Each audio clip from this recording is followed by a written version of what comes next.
Hi folks, this is Allison from the Library of Democracy. So I just learned over the weekend, which this has been going on for a few weeks now, but it just came to my neck of the woods. So if you're like, Allison, I already knew that, sorry. But in case anybody else was unaware, I just happened to be at a red light and looked up and saw a billboard, which is the kind that, is digital and it cycles through a bunch of different ads. So I just happened to look up at the right time. Apparently they've been all over the country now spotted, and I read something that said that they're specifically targeting red states, which I really fascinated by. I want to know their strategies of where they're going. I have to assume I live in a fairly blue area of Georgia, so my assumption is they're probably a large company owns quite a bit of the billboard space, and it ends up on a variety of different cities, areas, intersections.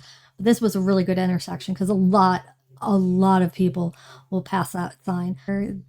This is what I saw: tariffs are attacks on the government, and it didn't come. I had to zoom in really. I ended up parking in a parking lot to wait for it to cycle through safely. And this is one in Ohio.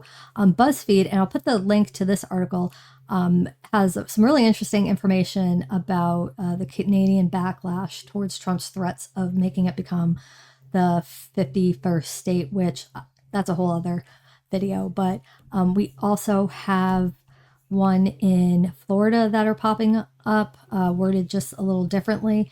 This one is from a publication from Orlando.